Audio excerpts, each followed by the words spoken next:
Hello guys, नमस्कार। आज की कक्षा में आपका स्वागत है।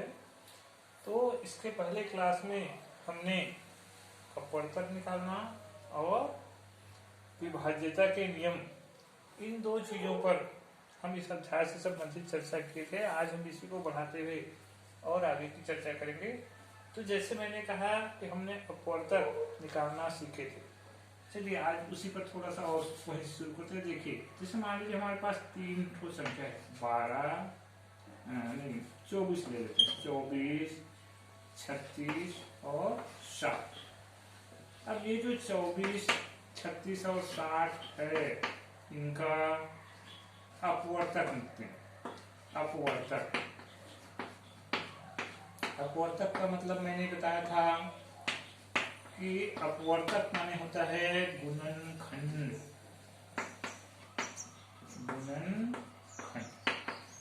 गुणनखंड का ही दूसरा नाम अपवर्तक है। या ये कह लीजिए कि हम अपवर्तक को गुणनखंड कहते हैं या गुणनखंड को ही अपवर्तक कहते हैं। तो इस प्रकार से हमको ये तीनों संख्याएं जो है, हमारे पास तीन ठो संख्या है, 24, 36 और 60, इसके अपवर्तक ज्ञात करना है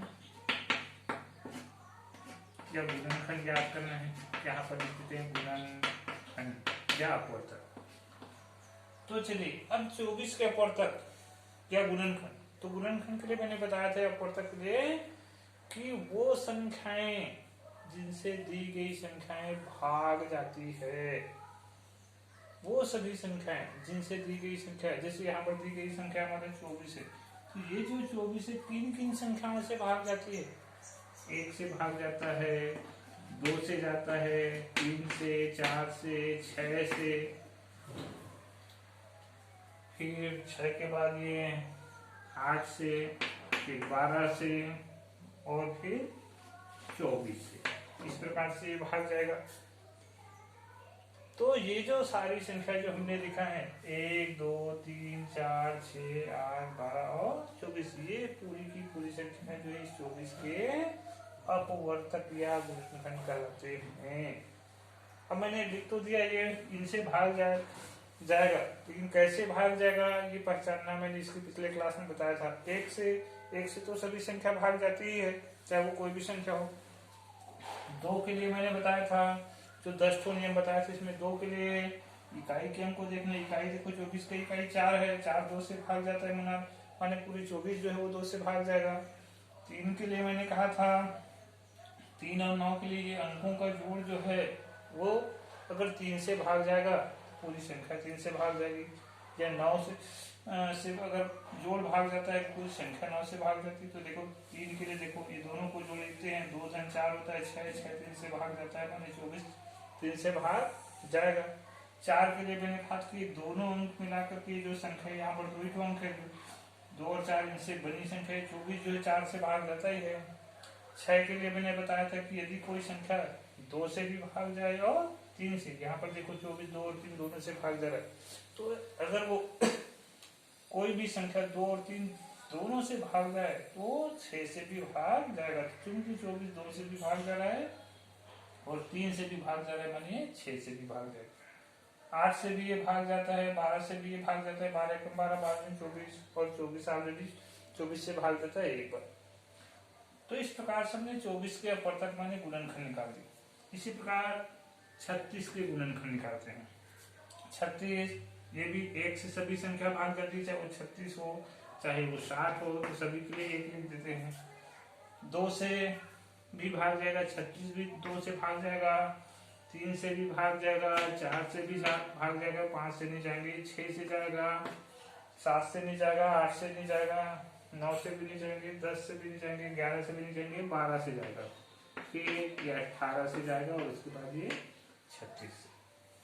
देख, आप इसको विभाज्यता के नियम से आप बता सकते हैं कि 2 से जाएगा, क्योंकि 36 की इकाई 6 2 से भाग जाता है, माने 36 पूरा 2 से भाग जाएगा। 3 के लिए दोनों को जोड़ के देखते, 3 और 6 9 9 3 से भाग जाता है, माने ये 36 जो है 3 से भाग जाएगा। अच्छा, इनका जोड़ अगर 9 से भी भाग जाए, देखो 3 और 6 9 होते हैं, 9 9 से भाग जाते हैं, मैंने 36 9 से भी भाग जाएगा। यहाँ पर मैंने 9 नहीं लिख पाया हूँ, ये 9, 12, 18 और ये 36। यदि इन अंकों का जोड़ 3 से भाग जाएगा तो पूरी संख्या 3 से भाग जाती है। 9 से भाग जाता है तो ये 9 से भाग जाएगा। यहाँ पर देखो 24 में अंकों का जोड़ 3 से तो गया, 9 से नहीं गया, तो 3 से गया तो हमने 3 लिखे, 9 नहीं लिखे। यहाँ पर अंकों का जोड़ 3 और धन 6 9 होता है। 9 जो 3 से भी भाग जाता है, 9 से भी, तो इसके लिए हम 3 को भी लिखेंगे, 9 को भी लिखेंगे। 4 से तो जाता ही है। 6 के लिए देखो ये 36 जो है 2 और 3 दोनों से गए, माने 6 से भी जाएगा, 12 से जाएंगे, 18 से भी 7 और 36 से। इसी प्रकार हम 7 के लिए निकाल लेते हैं। 7 जो है 1 से भाग जाएगा, ये x का इकाई 0 है, 0 2 से भाग देते हैं, माने 2 से भी भाग जाएगा। ये अंकों का जोड़ 6 धन 0 6 होता है, 6 3 से भाग देते हैं, माने 3 से भी भाग जाएगा, 4 से भी जाएगा, 5 से भी जाएगा, क्योंकि इकाई 5 से भाग जाता है, इकाई जो 0 है 5 से भाग जाता है, माने 7 5 से जाएगा। ये 2 और 3 से गया, माने 6 से भी जाएगा, 7 से नहीं जाएंगे, 8 से भी नहीं जाएंगे, 9 से भी नहीं जाएंगे, फिर ये जाएगा 10 से जाएगा, फिर 12 से जाएगा, फिर 15, फिर 20, फिर 30 और फिर 7। तो इतनी सारी संख्याओं से 7 जो है वो भाग जाएगा। ये कह लीजिए कि इतनी सारी जो संख्या है 1 2 3 4 5 6 10 12 15 20 30 और 60, ये जो पूरी संख्या 1 2 3 4 5 6 10 12 15 20 30 60, ये पूरे जो है 60 के अपवर्तक। तो इस प्रकार से हमने 24 के भी अपवर्तक निकाल लिए, 36 के भी अपवर्तक निकाल लिए, 60 का भी अपवर्तक निकाल लिया। अब यहाँ पर देखिए ये जो अपवर्तक निकाले हैं इसमें कौन कौन सी अपवर्तक ऐसी है जो इन तीनों संख्या में है। जैसे देखिए ये 1 ये तीनों में है, मैं घेरा लगा रहा हूँ, ये 1 तीनों में है, फिर उसके बाद ये 2 तीनों में है, फिर ये 3 तीनों में है, ये 4 भी तीनों में है, ये 6 भी तीनों में है, फिर ये 12 तीनों में है, और कोई संख्या नहीं। तो इतनी सारी जो संख्याएं हैं, इतनी सारी जो अपवर्तक है, ये तीनों संख्या, ये 3 तो संख्या है 24 36 60, तो 3 संख्या है तो तीनों में। तो जो 3 संख्या पर तीनों में अपवर्तक हो वो कहलाते हैं समापवर्तक। सम माने समान रूप से और अपवर्तक माने गुणनखंड हो। तो ये समान रूप से अपवर्तक है, समान रूप से गुणनखंड है, ये कहलाएंगे समापवर्तक। समापवर्तक मैंने कहा सम धन अपवर्तक, सम धन अपवर्तक। सम माने होता है समान रूप, और अपवर्तक माने होता है गुणन। तो ये समापवर्तक है, इसमें दोनों सम धन अपवर्तक मिलकर के बन जाते हैं समापवर्तक। तो ये इसमें समापवर्तक है, फिर हमारा 1 2 3 4 6 और ये 12, इतने सारे जो संख्या है, ये 6 तो जो संख्या है 1 2 3 4 6 12, ये 6 जो संख्या ये है इनके, ये जो तीनों संख्या है इन तीनों के समापवर्तक है।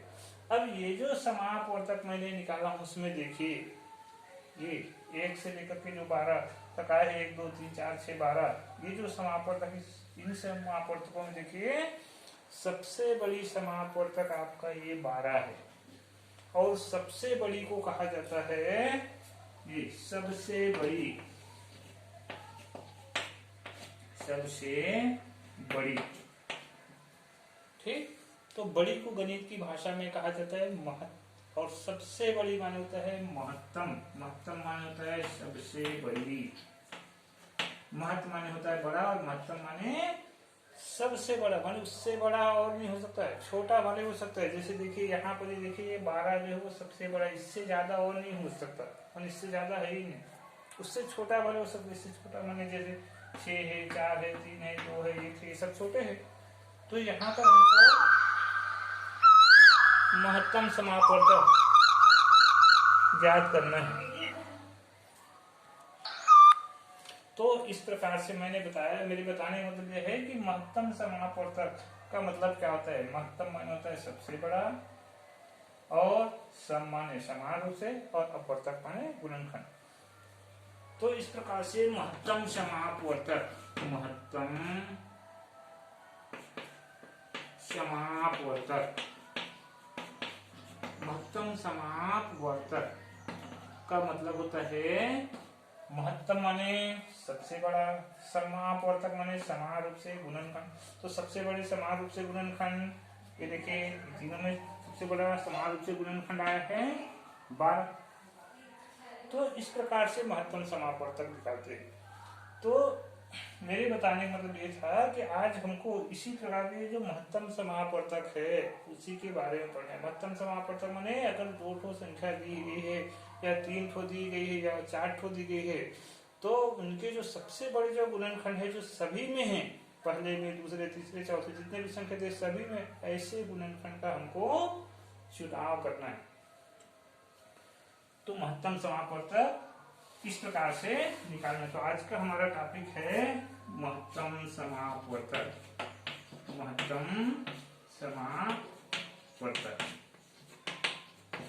और महत्तम समापवर्तक का मतलब मैंने बताया कि सबसे बड़ा या सबसे बड़ी,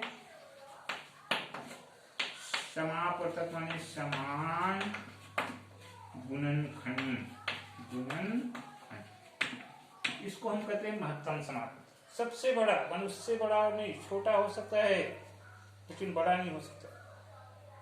तो उससे जो बड़ा है उसी को हमको चुनाव करके लिखना है, वो कहलाता है महत्तम समापवर्तक। तो ये जो महत्तम समापवर्तक है इसको ज्ञात करने की विधि, ज्ञात करने की विधि, निकालने की विधि, ज्ञात करने की विधि, कौन कौन सी विधि, कौन कौन सी विधि से महत्तम समापवर्तक ज्ञात करते हैं, या कौन कौन सी विधि से महत्तम समापवर्तक निकाल सकते हैं। तो एक तो तरीका मैंने ये बता दिया, ये जो तरीका बताए हैं, ये जो तरीका ये कहलाता है अपवर्तक विधि, अपवर्तक विधि,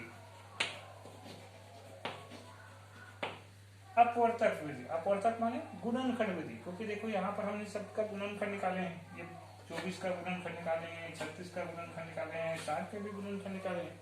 और चूंकि यहाँ जितने तो संख्या दिए रहते हैं सबके हम गुणनखंड ज्ञात करते हैं, उसके बाद उसमें से सबसे बड़ी संख्या छांटते हैं, इसलिए इस विधि को कहते हैं अपवर्तक विधि या गुणनखंड विधि।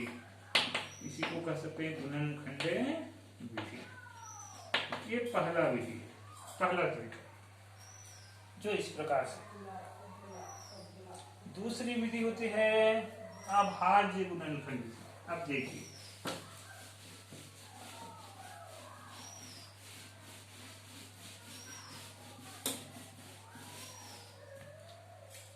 दूसरी विधि है हमारा अभाज्य गुणनखंड विधि, गुणनखंड विधि।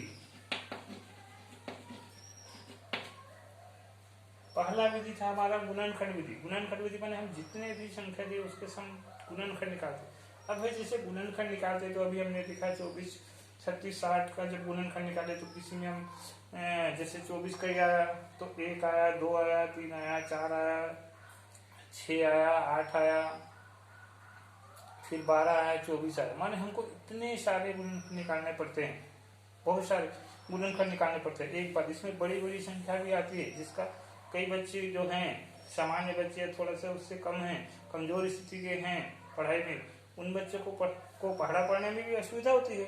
तो इनसे बचने के लिए हम एक छोटी विधि का उपयोग करते हैं, जिसको कहते हैं अभाज्य गुणनखंड विधि। अभाज्य गुणनखंड विधि में क्या करते हैं, जितने भी संख्या दिए गए हैं सबसे पहले उन संख्याओं के हम अभाज्य गुणनखंड ज्ञात करते हैं। ये यहाँ पर दी गई संख्याओं के अभाज्य गुणनखंड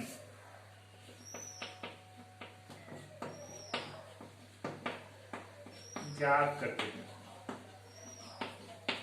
सबसे पहला काम यही करते हैं। जैसे देखिए हमारे पास अभी मैंने 3 संख्या लिया था, 24, 36 और 7। तो हमारा ये कहता है कि ये जो संख्या है 24, 36 और 7, इसके अभाज्य गुणनखंड निकालना है। अभाज्य गुणनखंड माने ऐसे गुणनखंड जो अभाज्य संख्या हो। अभी आपने 24 के गुणनखंड निकाले, 24 का आया था 1, 2, 3, 4, 6, 8, 12, 24।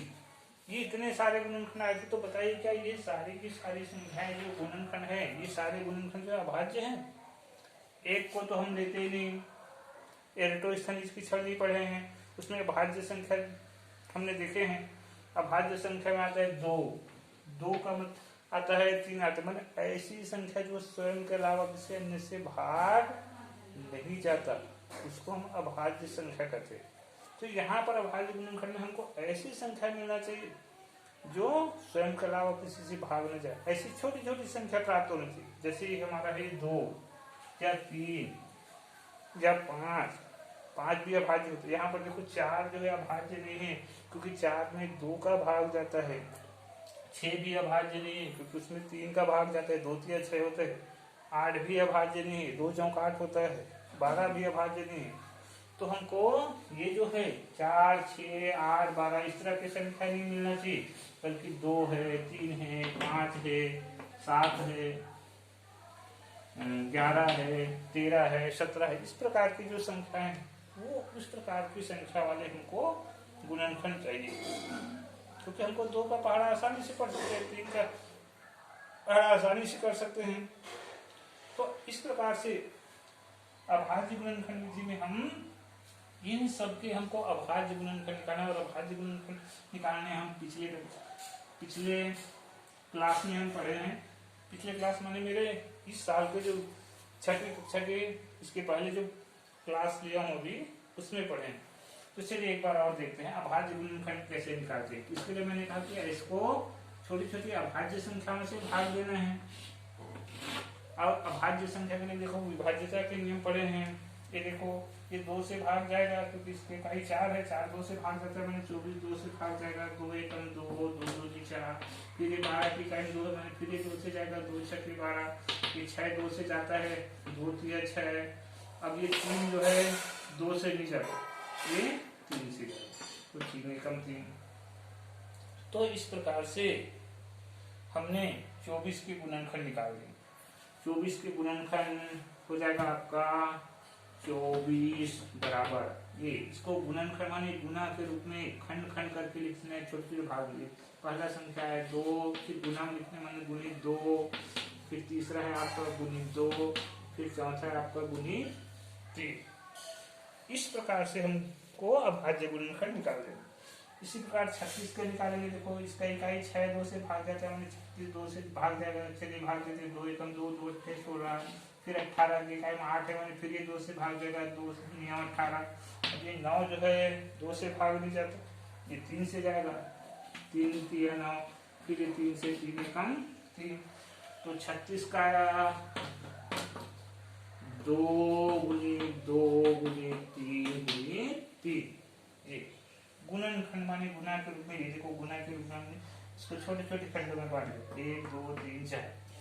और यहाँ पर ये जितने भी गुणनखंड है वो अभाज्य संख्या के रूप में है, इसलिए कहलाते हैं ये अभाज्य गुणनखंड। 60 की इसी प्रकार से निकालते हैं। चलिए निकाल लेते हैं।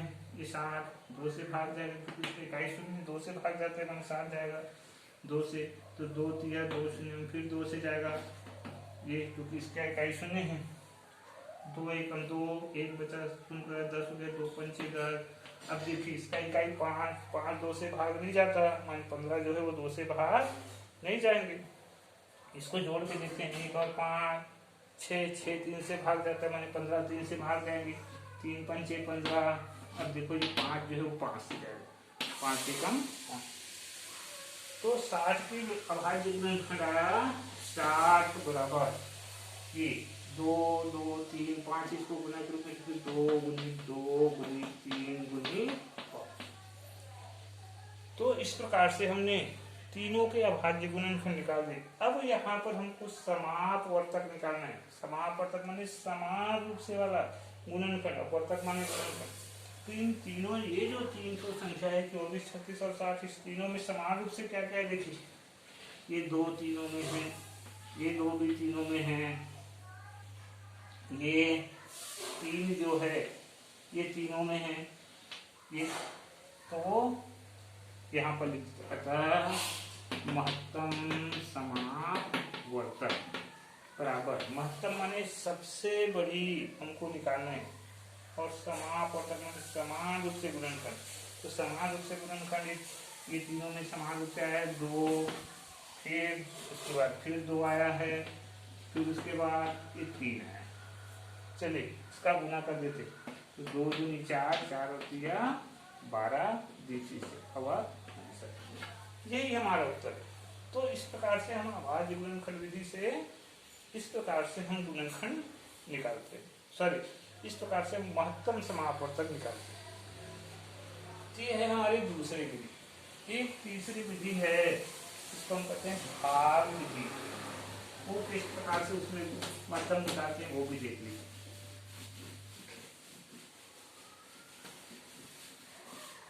तीसरा जो विधि है भाग।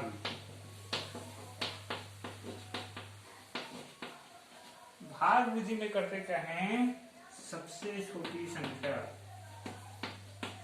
सबसे छोटी संख्या से उससे बड़ी संख्या, से उससे बड़ी संख्या को भाग देकर इन दोनों का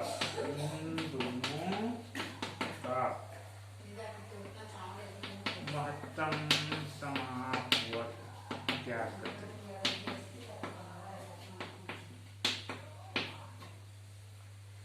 फिर इस महत्तम समापवर्तक, इस महत्तम समापवर्तक से भाग देकर से अन्य दी गई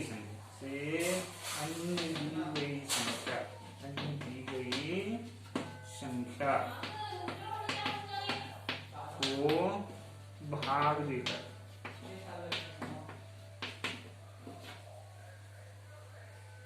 दी गई सभी संख्याओं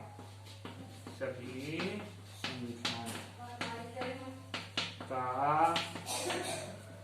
महत्तम समापवर्तक ज्ञात करते।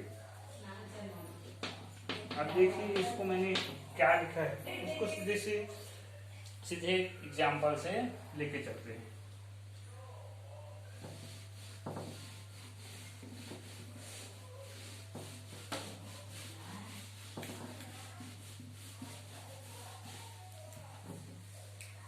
उदाहरण ले लेते हैं। उदाहरण, एक प्रश्न है, मान लीजिए प्रश्न कहता है कि 24, 36 और 60 का महत्तम समापवर्तक भाग विधि से ज्ञात कीजिए। भाग विधि से ज्ञात कीजिए। भाग विधि से ज्ञात करने को कहा गया। आपको 3 विधि में से मैंने शुरू के 2 विधि तो एग्जाम्पल से, उदाहरण से बता दिए। अब ये जो तीसरा विधि इसको भी देख लीजिए। अगर आपको कहा जाता है कि केवल महत्तम समापवर्तक ज्ञात कीजिए, तब आप तीनों में से किसी विधि से सवाल हल कर सकते हैं। इट विल बी राइट, वो सही होगा। लेकिन यदि आपको नाम दे दिया है कि नहीं भाई उसको उसी विधि से बनाइए, उसी विधि से माने अभाज्य गुणनखंड विधि से या अपवर्तक विधि से या भाग विधि से कहा गया है, तब आपको जिस विधि से कहे उसी विधि से सवाल को हल करने हैं। दूसरे विधि से सवाल आप हल करोगे तो सही बनाने पर भी आपका सवाल जो है वो गलत कहलाएगा, क्योंकि आप विधि दूसरे उपयोग कर रहे हैं। तो यहाँ पर देखिए भाग विधि से क्या, भाग विधि के लिए कैसे करते हैं, अभी मैंने उसके लिखा था कि सबसे छोटी संख्या, यहाँ पर देखो ये जो तीन को संख्या दी 24, 36 और 7, इसमें सबसे छोटी संख्या हमारा 24। तो ये जो सबसे छोटी संख्या है, इससे बड़ी वाली संख्या, इससे बड़ी वाली संख्या ये है हमारा 36। तो सबसे छोटी संख्या से इससे बड़ी वाली संख्या को भाग देना है। चलिए भाग देते हैं। 24 से 36 को भाग दोगे तो 1 बार जाएगा। 24 से कम 24, ये 24 से कम 24, फिर घटा दिए, ये बच गया 12। पूरा नहीं कटा, 12 बच गया। अगर पूरा नहीं करते इस प्रकार से शेष बच जाते हैं, तो ये जो शेष है इसी से फिर भाग देना है। किसको? शुरू में जिससे भाग देते, शुरू में देखो हमने 24 से भाग देते, तो ये जो शेष है इस शेष से 24 को फिर भाग दे देते हैं। ये 12 से 12 दूनी 24, फिर घटाइए, ये पूरा का पूरा कट गया, पूरा का पूरा कट गया, इसका मतलब 24 और 36 का महत्तम समापन हो गया 12। अगर मान लो ये नहीं करता, यहाँ पर शेष बचा था, इस शेष से फिर अब इस 12 को भाग देते, 24 को नहीं, 24 को भूल जाओ, अब आपको इस 12 को भाग दो। तो ये प्रक्रिया हम करते चलते हैं कब तक? जब तक ये पूरा का पूरा ना कर जाए। तो यहाँ पर देखिए 12 से पूरा कट गया, 12 से पूरा भाग चला गया, फिर भी 12 से पूरा भाग चला गया, मैंने 24 और 36 का महत्तम समापन तक हो गया 12। यहाँ पर यहाँ 24 और 36 का महत्तम समावर्त बराबर ये 12। तो इस प्रकार से हमने दोनों के निकाल दिए, लेकिन हमको तो निकालना तीनों का है, तो अभी हमने केवल दोनों का निकाला। तो तीनों का निकालने के लिए अब ये जो दोनों के महत्तम आए हैं हमारा, ये जो 12, ये 12, इसी 12 से आपको अभी तीसरी वाली संख्या को भाग देना है। चलिए भाग देते हैं। 12 से 12 पंचे 60, ये पूरा कट गया, ये घटा दिए, तो अगर ये पूरा कट गया माने फिर ये तीनों का महत्तम हो जाएगा फिर 12। अगर यहाँ पर नहीं करता तो फिर ऐसी तरीका अपनाते, नहीं करता तो ये जो शेष बचता है तो शेष 12 को भाग देते, फिर मान लो शेष बचा उससे फिर उसको भाग देते। कब तक? जब तक पूरा ना करे। तो इस प्रकार से प्रक्रिया हम लोग को निरंतर भाग विधि में के लिए करना रहता है। तो यहाँ से देखिए ये 12 से ये 60 भी कट गया, तो यहाँ 12, अब देखो 12 से भाग दें 12 और ये 60 को भाग दें तो 60, ये 12 और 60 का महत्तम समापवर्त बराबर ये है 12। तो इस तरह से देखिए इन दोनों का महत्तम आया 12, और ये जो 12 और 60 है दोनों का महत्तम फिर आया है 12। तो इस प्रकार से इन तीनों संख्या, तीन तो संख्या थी हमारा, तीनों संख्या 24, 36 और 7, ये जो तीन संख्या है इनका महत्तम समापवर्त बराबर है 12। तो इस प्रकार से तीन विधि है। आपने देखो तीनों विधि से उत्तर उतना ही आए। पहला जो विधि मैंने बताया पृथक विधि, वहां से भी 12 ही आया था। दूसरा मैंने बताया था अभाज्य गुणनखंड विधि, वहां से भी उत्तर 12 ही आया था। और तीसरा मैंने बताया भाग विधि, यहाँ से भी उत्तर आया 12। तो इस प्रकार से मेरे गणित मतलब ये आपका तरीका सही होना चाहिए, फिर आप किसी भी तरीके से सवाल हल करो आपके उत्तर बिल्कुल एक ही आएंगे। तो इस प्रकार से महत्तम समापवर्तन माने महत्तम समापवर्तन में सबसे बड़ी, अब जो गुणनखंड है महत्तम समापवर्तक है, मेरे से बार बार वर्त हो रहा है, सॉरी वर्त नहीं है वो वर्तक, महत्तम समापवर्तक माने सबसे बड़ी गुणनखंड निकालने के लिए इस प्रकार से तीन विधि है। इन तीनों विधि में से किसी भी विधि का हम उपयोग करके हम सवाल बना सकते हैं। तो इसी के आधार पर हमको प्रश्नावली 6.1 में से सवाल बनाना है। तो तो मेरे ख्याल से विधि तो समझ में आ गए हैं होंगे आप लोगों को। इसी के आधार पर आप प्रश्नावली 6.1 कक्षा 6वीं गणित के प्रश्न पहला है, दूसरा है, तीसरा है, चौथा, ये सब बना लेंगे। मैं आपको प्रश्न 5वां लेके चलता हूँ कि ये जो महत्तम समापवर्तक है, इसका व्यावहारिक गणित में या व्यावहारिक जीवन में इसका किस प्रकार से उपयोग है। अगर आपको गणित देखो ऐसी पढ़ने की चीज नहीं है, वो हमारी छोटी छोटी समस्याओं को हल करने का एक तरीका है। छोटी छोटी समस्या जिसको हमको गुना भाग करने, जोड़ने, घटाने या उसका आकलन करने में असुविधा होता है, अगर हम गणित जानते हैं तो बहुत सारी समस्याएं जो हैं उसको हम आसानी से हल कर सकते हैं। ऐसे भी दुनिया में सबसे ज्यादा अगर किसी का उपयोग करता है तो गणित है। 24 घंटे हम गणित का उपयोग करते हैं, समय देखने के लिए, खाना खाने के लिए, किसी काम को करने के लिए, कहीं न कहीं हम गणना 24 घंटे करते रहते हैं। इवन नींद में भी हम गणना करते हैं। इस प्रकार गणित जो है वो हमारा, गणित और हमारा एक तरह से चोरी दामन का साथ है। तो ये जो गणित है महत्तम समापवर्तक, इससे संबंधित मैं यहाँ पर मैं प्रश्न 5वां बताने वाला हूँ।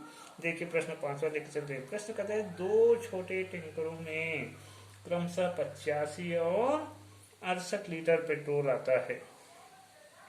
उस मापने वाले बर्तन की अधिकतम धारिता का है ज्ञात कीजिए, जिससे प्रत्येक टैंकर का पेट्रोल पूरा पूरा मापा जा सके। अच्छा भाई देखिए,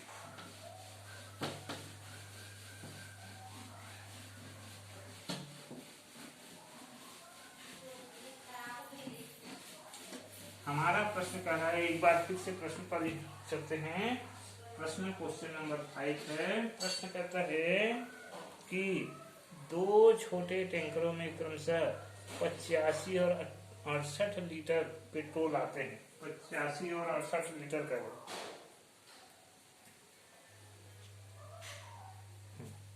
तो ये जो है 85 और 68 लीटर पेट्रोल आते हैं उस टैंकर में। इतना पेट्रोल आते हैं माने इतना जो पेट्रोल है वो धारण कर सकता है, अपने अंदर समा सकता है वो जो टैंकर। इसका मतलब ये जो है उतना आ सकता है, माने वो टैंकर की धारिता है। धारिता का मतलब होता है धारण करने की शक्ति, क्षमता, उसी को हम धारिता कहते हैं। धारण करना माने समाना, तो समाने की जो शक्ति है, धारण करने की जो शक्ति है, वही कहलाती है धारिता। तो ये जो टैंकरों की धारिता है, पहले टैंकर की धारिता है 85, दूसरे की है 68 जी। 85 और 68 लीटर पेट्रोल वाले, पेट्रोल धारिता वाले टैंकरों वाले टैंकर, ये जो टैंकर है जिसकी धारिता एक टैंकर में 85 लीटर आ सकता है, दूसरा उससे थोड़ा छोटा है, उसमें 68 लीटर पेट्रोल आ सकता है। उतना पेट्रोल वो अपने